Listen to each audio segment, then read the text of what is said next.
Hello,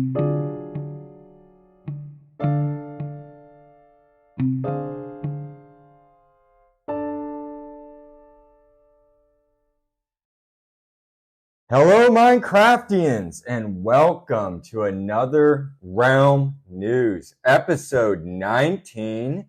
And this is part two, the continuation of last week's discussion with the Sun King, aka my brother Sam Howard, where we're pretty much just kind of discussing these polls that I have made and have been taking or been putting out there for the past few months. You've heard a lot of these polls in previous episodes, but you're going to get the take of what the Sun King thinks on all this, and you're going to hear probably some new comments and just some random thoughts on Minecraft from the two of us. So it's pretty much some ramblings and discussion from us. Welcome to the show again. Thank you. It hasn't been long for us shooting these episodes, but it's been a week at least for the listeners. I'm glad to be back in your kitchen, shooting live, face to face. Dark Lord and the Sun King. Flesh. In the flesh. It's exciting. And if you hear any noises, we aren't in my typical studio. We're in my kitchen. So if you hear dogs or traffic, I'm sorry. Yes, we have the new wolf variants here. Yeah, my brother brought his dog. So if you hear a bark every once in a while, my apologies. It's little Molly saying hello. Well, let's kickstart this off, and let's dive into another poll. Yeah, please. This one, do you craft books to write in? And it was a yes or no poll. Oh. 27 people voted on this. I'll read 15 people said yes, the winner, and 12 people said no, they don't. Okay, so I'll say no. But there's a reason, and the Dark Lord already knows. I play on an Xbox, and the controllers are notoriously hard to type with. You have to hunt and peck for each letter. So I'm certainly not writing anything verbose. I'll do signs, but to write my lore into a book, I would rather do it in a notebook or type it on a keyboard. It's impossible to do on a controller. That's why it's no. It's not because I don't have. You don't want to spend hours. Yeah, I don't want to hunt and peck. I'm not that old yet. But it's not that I don't have the lore or what I would want to write about Farthia and my kingdom and my theories about the world. You have a lot you could do. Yes, I do. But it's just that I would have to pause Minecraft, type them out, and then from there they're not in the game, so they're not so interactive. But that's where yours is more interesting than me. Yeah, you have me way beat by that. That's the only thing I have you beat on my Kindle. Using a Kindle is the typing of books. Absolutely. Yeah, so you 100% kick my butt all over the place in this aspect. I'm not able to my lore would have to exist outside of the game, which isn't as enriching to me. So, yeah. Talk about your lore, man. I was one that voted yes. I think that's you probably represent with that response why everybody said no. Probably because people aren't just. Most people probably aren't playing on a Kindle. No, it's hard. It's hard. Well, or on a computer. Yeah. Honestly, a lot of people play on the PC. They do. That is true. So you could type. Very nice. Yeah. But I have, and I stated in this poll, I have currently, I think, around 8 books. Some of them are literally how to operate machinery, such as like the automated cane sugar farm I have. Oh, that's right. What's the name of your industry again? Omdi Industries. Omka Dia Industries. That's too easy. Omdi Industries. Yes. So I wrote manuals to operate factory machinery, like industrial manuals. I've seen some of these, listeners, and they are very in depth. He's left one in my my little village in his world, Sun Valley. He left one in the library there. Did I? Yep. Okay, I didn't realize Realm that. News. Yeah. A Shadow Code. What did I leave? Oh, it was in your Sun Valley, right? Yes, it was. It was a Shadow Codex. No, it was Realm News Volume 3. Yeah. Sorry. So you might not know Realm News started as a a local periodical in the Dark Lord's world to give you a little origin story on it. That's true. They don't know the origin of the of the pod. Yeah. Yeah, the Realm News title comes originally from I'm working on edition 4 in my world of Ombre Dieu, and it's like a journal entry called Realm News. Yeah. And I make copies and distribute it to my Lighthouse library and in a couple other key areas. Exactly. And so that's where I got the title for this show. Yeah, Realm News. Just to show you how hard the Dark Lord works on this. He's doing it in game before he even decided to bring it out of game and bring it to everybody else. That's so impressive. Thank you. Yeah. Thanks, Sun King. So yes, you have an edition, the latest, and I am working on. Currently, I'm almost at the end of Realm News Volume 4 in my world, and that'll be published and distributed. I've never read those. Maybe I'll read some of that stuff. Let's say, and internally, yeah, it's all internal. It's I get to see it. Yeah, Gaia Divine gets to see it, and other than that, the villagers of your vast empire get to live their lives by it. And I'm very heavy in my headcanon. I have my religion. Oh, man. And I won't lie, I use ChatGPT for part of it to write some of that. To summarize some of it, in my religion. Sure. And to sum it up and to put it into text. But that was all I use it for. And yes, but it's not called AI fans. Yeah. I use it's called the Shadow Codex. Yes. And it's in all my reflection rooms. That's why you call your temples reflection rooms. Yes, I call them reflection rooms. That's where, it's their temples. And the Shadow Codex is about 26 pages. It explains their lore. It's in every city and village that I conquer or build. So there's about 30 temples. And that's interdimensional. There's one in Farthia. But no codex yet. Just a temple. I have to write the whole thing from scratch. To rewrite it, everybody. Yeah. So far, I have a textless based religion that I'm unable to expand upon for my kingdom unless I do it, and maybe we'll have an episode about that. Yes, you have an illiterate kingdom. Hey, I have a lot of libraries. Easy. I value the arts. I very much value literature. I just don't write my own. Their God King works with actions rather than with words. That's true. But let me see if I can find any opinions here. Let me see. So people, it looks like LMNO Balls says, I don't currently, but it sounds like a cool idea. So they don't use books. Oh yeah, no, it's if I could, I would. Same to how the Dark Lord uses it. It's really fun to have your lore there, and for visitors to come and read some of your books and stuff is really just a fun addition to have. Well, this person here, Fontajo, says yes, but I use it to write coordinates for all my farms so I don't forget. Smart too. Which is, but especially for them, because I said, that's a good idea. I was like, good thinking, friend. And they said, only if you need to. I have farms in random places against a 10,000 by 10,000 block square. So it helps me a lot. 10,000. That's a big area. Wow. Hey, good mapping too. Yeah. Yeah, I've only gone 5,500 blocks out. Is that true? In ArcTrack. Wow. To put that in a year. Then I have not. Yeah. We haven't even touched 10,000 by 10,000 is huge. That's crazy. That's 100,000 blocks squared. That's nothing. That's insane. So that would make sense for coordinates. This person I have a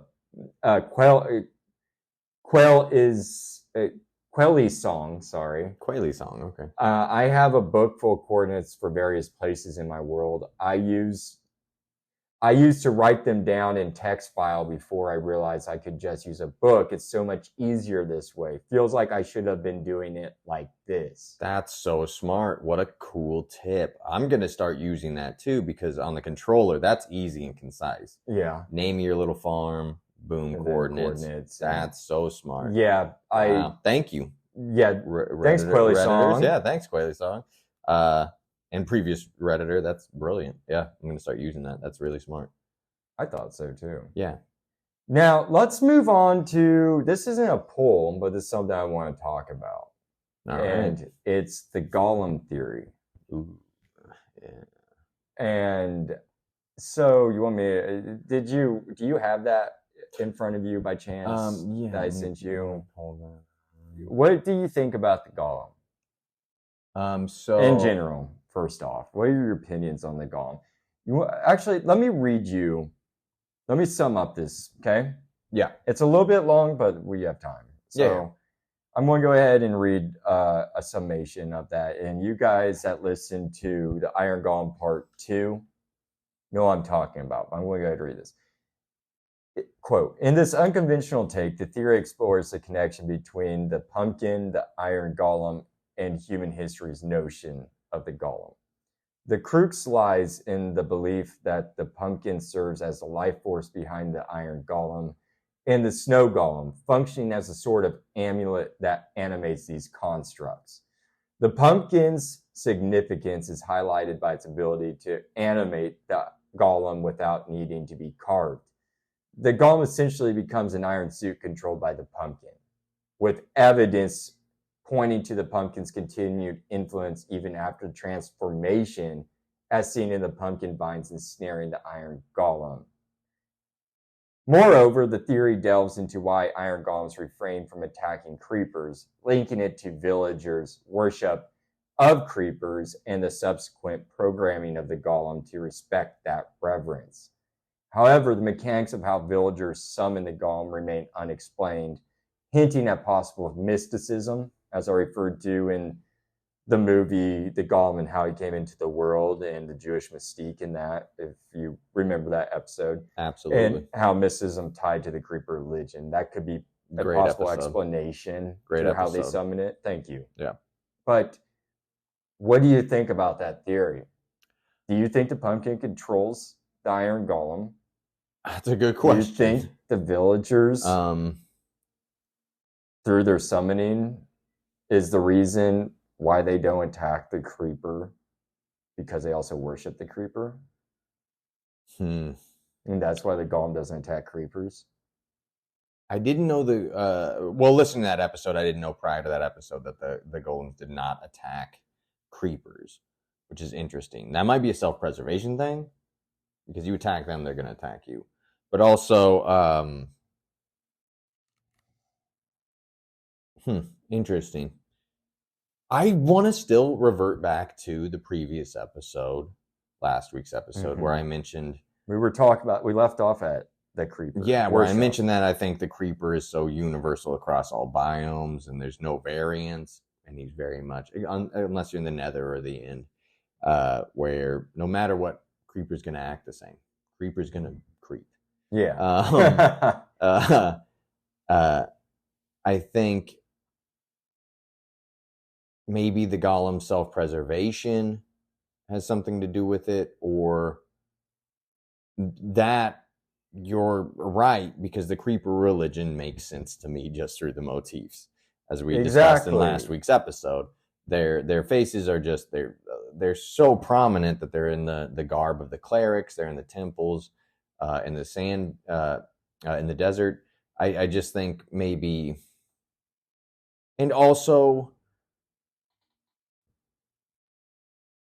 yeah, maybe, yeah, I don't know. To me, okay, well, let's just jump to this. What do you think about the pumpkin controlling the golem?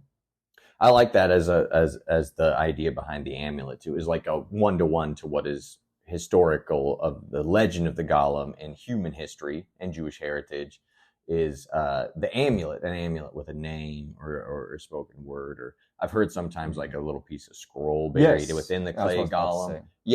In the mouth. In the mouth. Typically would be put in the movie. That was a little bit bizarre. Typically, I guess it was pinned to the left arm in the silent movie, right? In the silent movie, the Gollum, the 1920 from the episode one, directed and produced by Paul Wegener, right. And acted as the Gollum himself in that. Oh, wow.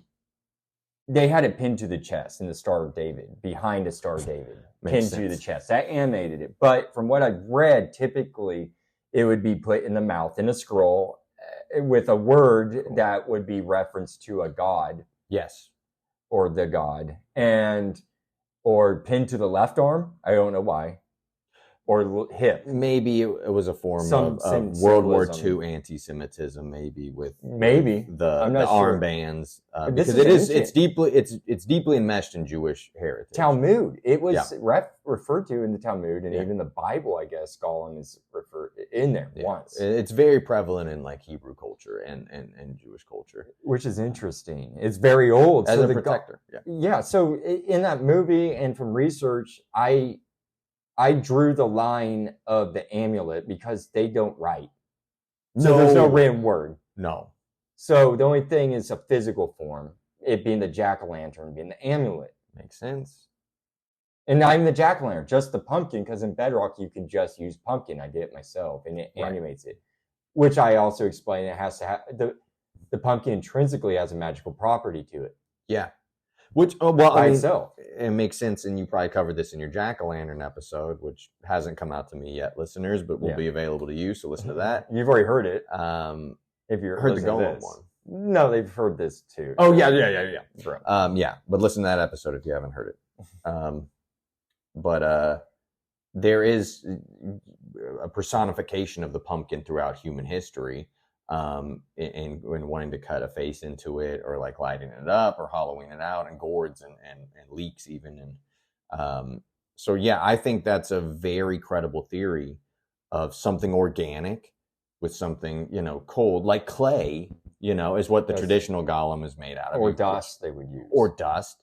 And then putting that name of God, written in Hebrew or whatever language on a note in their mouth or in their chest, or pinning it to Gollum to give it life, is like something organic and iron too. Yeah, and the same similar. So I find that theory very credible as a one-to-one of the amulet of the Gollum legend in human history to Minecraft, which is you have something very inorganic that you have to mine, and then you have something you can grow. Do you think the vines are still the pumpkin? That I like that a lot. I like that theory a lot, and that makes sense to me. I mean, how could it not be? They are covered in vines. It's not poppy vines. No, and they add to their aesthetic so well. Yes, that they look awesome. To have one lumbering around your village, but also, why wouldn't it be that? I mean, it can't. No, we can't presume it's grass or something because it's made from a pumpkin. And they are always moving. It's not from being prone. No. It's not like something's overgrowing it. No. Because you've never, from the instance that they're summoned or created, they don't stop moving until they die. Right. Until you bring them down. Right. Which is hard. And yeah, so that intrigues me. It has to me. I think that was a solid theory that I presented, with it being that controlled by the pumpkin. Now, the more skeptical, where I'll hit skepticism, I guarantee you, is when I suggest that it's due to the creeper worship and the behavior of it reacting to the creeper. Is because... See, that's where I can't really find a foothold. To me, I'm like, maybe it's preservation. To me, the villagers summon it. They're the ones that create it somehow. Yeah, somehow. We don't know. That's up for speculation. Because, I mean, they're the basis of our iron prisons. Yeah. Golems follow their master's commands to a T. Yes. And that's a bad thing about the golem, is that they will follow it to a too literal point. Yes. But that golem obviously has been commanded, to me, if it was summoned strictly by the villager, not to attack that specific entity. It'll attack any other hostile mob. Why not the creeper? That makes have the most force. If you're protecting a village, why wouldn't you protect it from the deadliest thing? That makes, but see, this is where I think it differs in that villagers are not able to manipulate the overworld or summon these. But they do somehow. But we're able to build them. Well, they still don't follow our commands, though. I don't know. They follow you. They will protect you. You know, if you accidentally hit an iron golem in your village, they'll attack you. Oh, yeah. One that you specifically create, you can hit all day, it won't attack you. It's yours. It's yours. Oh, there's a difference. It follows its master. Interesting. Mm-hmm. Okay. So yeah, I mean, well, that sort of holds to golems without masters in villages just default to protecting humans, I guess. But yeah, I think that Creeper is so ancient and precluding both the Nether, but tied to the overworld. Well, not precluding the Nether, but being outside, not being included in the Nether. I don't know. It's just, and this can all realistically be that's Mojang's most their favorite monster is the Creeper, and so they're like, it's iconic. It was we already mentioned, even though it was a glitch, it's iconic. It's something that is well balanced to mess with the players or give you a chance to get gunpowder. Their faces look amazing. I mean, how many Minecraft backpacks are there in the world to have just a Creeper face on the back? You know, that might just be a branding thing, but to my head in the game, the Creepers are just so iconic and untouchable. They're kind of just. But the golem, I think it's a self-preservation thing. I don't know. I honestly don't know. I don't know why. Really? Yeah, I don't know. I don't really have a good theory. Unless maybe they know rushing them and blowing them up might hurt the nearby creatures, but I don't know. It was news to me in the episode when you said that they don't attack creepers. Okay, we'll leave that theory as is. Okay. You guys email, write, go to the Discord or even my Twitter and let me know. Please. And I want to know your opinion and theories on. Now let's move on to something that you even had a theory over, and maybe still do, and you're more familiar with, the Wandering Trader theory, as I call it. And let me read the summation of that, of what I said in the episode, and then you say what you think. Yeah. I said, in summation, the theory posits that the Wandering Trader is a figure who emerged in a post-apocalyptic world, filling a crucial role in inter-village commerce. Following the extinction of ancient builders due to a zombie outbreak, villagers arose as the new civilization builders. These original villagers, termed, as I coined and borrowed from Fallout, wastelanders, formed societies across the overworld, specializing in various professions. The Wandering Trader just naturally became a sole link between villages. The only one willing to traverse hostile terrain, delivering goods, news, and I delved into that, like giving news to clerics. I think they help unify the cleric creeper religion because they're the only ones that travel. But that's part of it. Anyways, this divergence suggests they have their own unique language that separates them from the villager. And this divergence suggests a split from the villager society to fulfill the niche of inner commerce. Additionally, the trader's attire and culture reflects ties to desert temples, I think. That's my sole opinion and theory. But it makes sense. And I touched base on that in the Wandering Trader episode. So, and I think, like I said, they help with partnership with clerics to maintain a unified creeper-based religion. So what do you think? What is your thoughts on the Wandering Trader? He's unique to the game.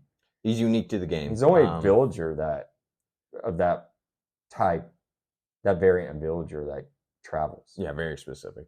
Well, earlier I was sort of in my mind thinking of after the Romans fell and their empire broke up and the Dark Ages sort of descended with their roads being taken over and made more hostile and less open.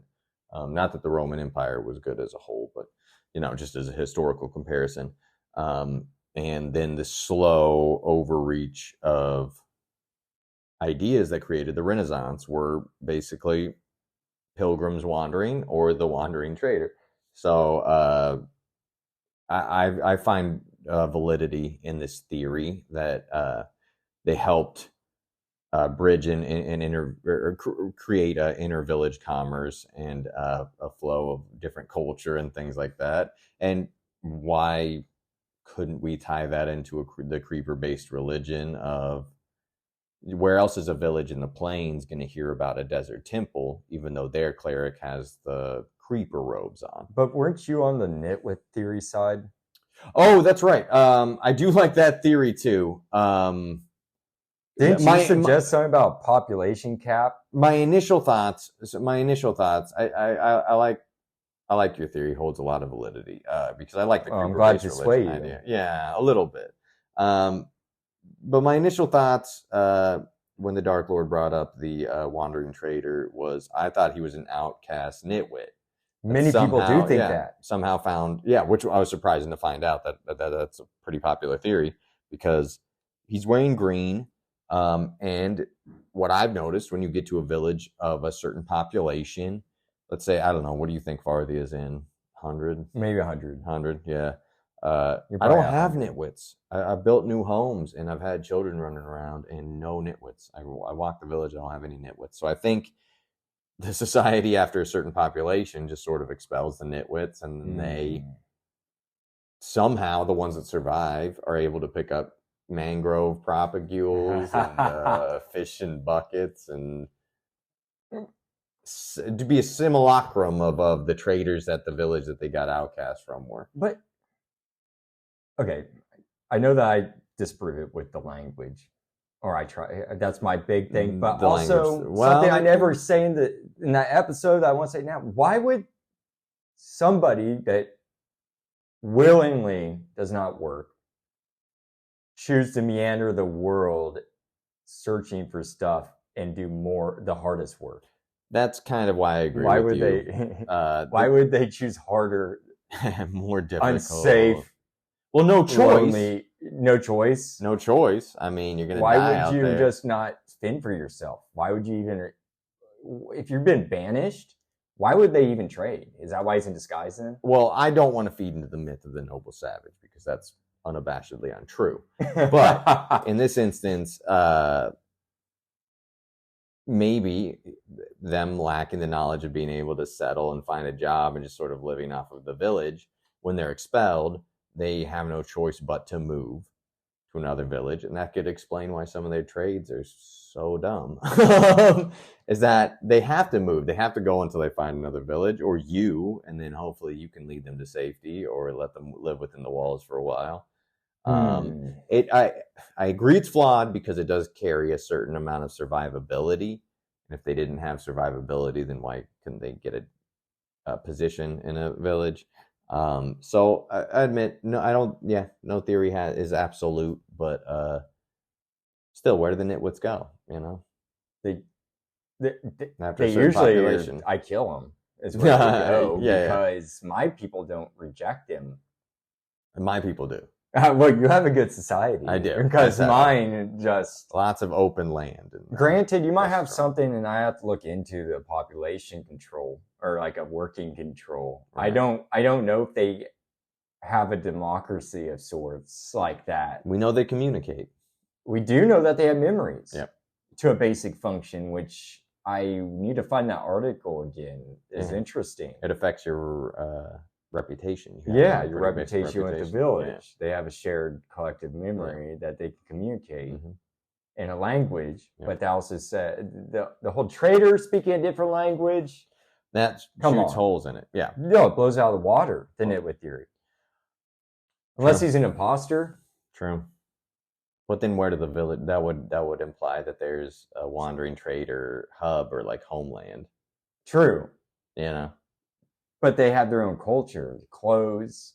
Yeah, but they come from somewhere that none of us can discover. Like Romney, the Romney people, such. Yeah, but they have a split off. But they have a point of origin. They have a place where they descended from. No, actually, they think the India, perhaps. Okay. I just listened to a podcast, and I'm paraphrasing, but they honestly, since those people were so migratory and whatnot and persecuted and Their typically impoverished and illiteracy rates so high, nothing's been recorded. There's no definite. Okay, so I can. The whole Okay, gypsy term came from Egyptians. They don't even. They thought maybe they were even an Egyptian at one point, which was blown out of the water. So it's still kind of lost to history, unfortunately. Okay, well then I can get behind them being just a nomadic tribe that never tribes. But you're right; they are only seen by themselves. They're individual, yeah. But they speak different language, which is interesting. Because even even nomadic tribes, they're tribes. They're not just nomadic individuals with 2 llamas. Yeah. I mean, I'm not sure. Maybe they're when 3 llamas get together and one gets struck by lightning and turns into a trader. Who knows? I mean, that would be pretty cool. Yeah, that'd be pretty cool. You never know. But let's move into this question. Sure. And then wrap up this show. I'm sorry it's a short show this week, everybody. And I also want to say, I'll explain. It's just shorter for a couple reasons. We split this into 2. Yeah. And also, Realm News is making a transition. One reason why we're doing this, and I apologize, the next couple might be around 30 minutes or a little bit less because I'm making a transition from hosts. I'm not going to say who. And if everything goes well, you won't even know that I make a host transition with this podcast. So I'm doing that, and it's my first time ever doing this. So I'm trying. I'm hoping there's no technical difficulties. So I'm in a transitional phase with the show, and so that's why I'm just taking time off, and I'm going to have to focus on the transition. That's why this is a little shorter show this week, and maybe even next week. So just bear with me. The transition, I'm sure, will just be seamless. You won't even have to. Nothing will change. You'll hear some slight audio difference. Music will be different. You won't hear the same theme intro. It's just going to be a transition. So just bear with me. It'll still be a great show, though. Yeah, and it's just if I understand, it's only going to be a temporary dip into 30-minute episodes, and then it'll be right back to an hour. Yeah, hopefully. And the show will go on, right? Yeah, we won't miss a beat, hopefully. Yeah. I'm just giving a little caveat. If I miss a week, it's just because I'm doing a transition. I'm trying to figure out a new host. Yep. So, anyways. Hosting software. Not a new Dark Lord. No, not a new Dark Lord, a new hosting platform for the podcast. Let's make that clear. So, sorry about that ramble. I just want to let you guys know that. Now let's move on with this question that I've asked you, but I want everybody to hear this. Okay. And then we'll wrap up this week. Do you trade with the trader? And this question, it had 77 total votes. And I'm going to go ahead and read the options here. Out of the 77 that votes here, 17 people said yes. 8 people said no. 45 people said occasionally. 7 people said rid them. And I want to say, this is the same question I posed on the poll that I read aloud on the Wandering Trader episode, but this is on a different subreddit, so different results. So, Sun King, do you trade with the trader? I have. So I'll say occasionally. I'll fall into the occasionally camp. I got a mangrove propagule once. Why? I have never traded with him before. Did you not have that biome?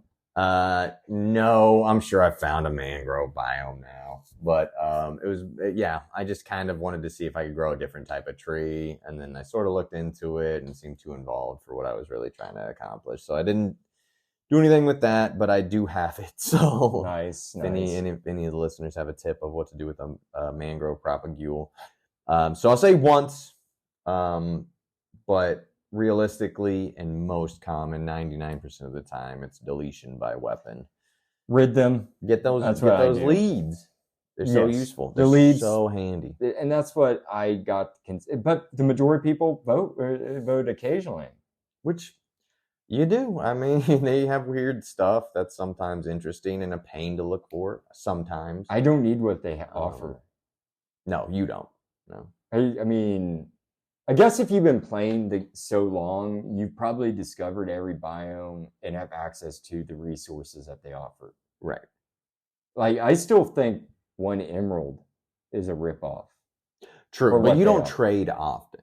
I don't. No. You think that's fair price? They got better. It depends. They usually have nonsense, and that's why the leads is the most valuable thing you can get off of them. But yeah, I mean, it depends on how often you trade. If you have a big village with a decent amount of variety as far as like, farmers you can trade for emeralds, leather workers, librarians are paper for emeralds, so they're easy. Then yeah, you can make a lot of emeralds, and why not make some trades with the trader?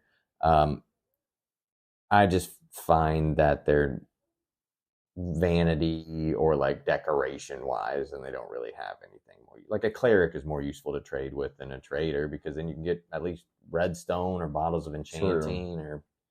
Or what have you. And from what I read, a lot of people, they utilize a trader when they're playing the super flat worlds. Have you ever played those? No, me neither. I've never done that. Yeah, I think that's for like really hardcore Minecrafters, because that's just like void of all that. Even I guess bodies of water don't exist. Yeah, I think you probably have to get bucket water with a fish for your water source. Oof, good on you then. I mean, I don't know. I don't know how you get villagers. I don't know if you could. I don't know if they exist. Yeah, if it's just totally in those worlds. I don't know. That's interesting to me. Not for me. Yeah, I don't know. I don't utilize them. I started thinking though, because I got, just for research, I traded an emerald for a gunpowder. Okay, yeah.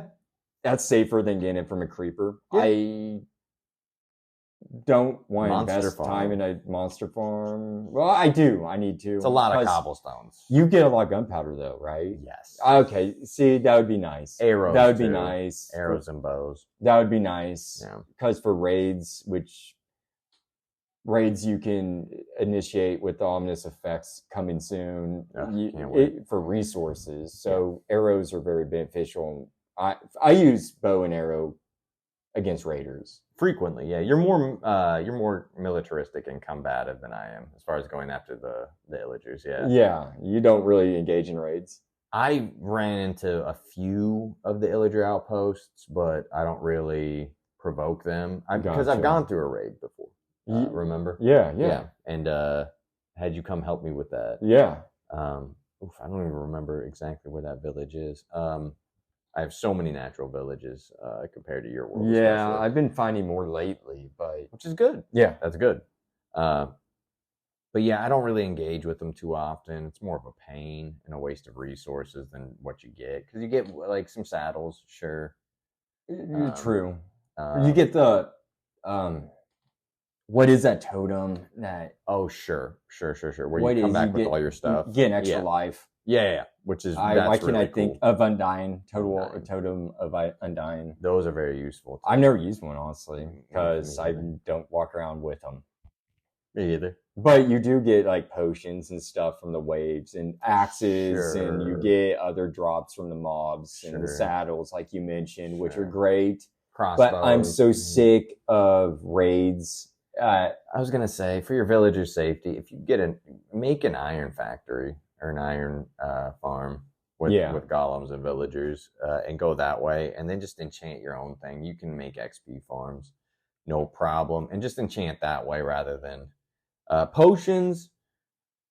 You got to get blaze, so I don't have an answer for that. But I'd rather deal with just an iron farm and sort of creating automation and industrializing and doing it that way than by messing with illagers. They're just a pain and unsafe for the villagers, which that's true. Got to protect the population. Well, that is, do you trade with a trader? Yeah. And that's the end of part 2 to our discussion with the Sun King, everybody. Right. That's all I have for this week. And as I said, I'll be transitioning over to a new hosting platform for Realm News. And as I said, it'll be seamless for you. And that's what I'm hoping. I'm not very technically inclined of a person. So bear with me. If something does go wrong, I'll get fixed. Don't worry. Realm News is not going away. It's going to be around for a while. There's a lot for me to discuss. I'm just got to do this because there's been just forced changes. So anyways, bear with me. And you guys have a great rest of your week. I will be seeing you next week. Happy crafting. The Dark Lord signing out. Brother, Sun King, have anything to say? Thanks for having me back. I'll be back anytime you need me. Yeah, have fun Minecrafting out there, everybody. Till next week. Hey everyone, if you enjoyed this episode, please follow me wherever you listen to podcasts so you can get my latest weekly episodes sent directly to you. Send this podcast to all of your friends that love Minecraft and to learn new knowledge. Comment on each episode and take a poll, and don't forget to rate the show. This will help me improve it. You can reach me at bio.link/realmnews. Again, you can reach me at bio.link/realmnews. There you will find the Discord. Let's build a Realm News community, folks. You can also find my email there and all my other social networks.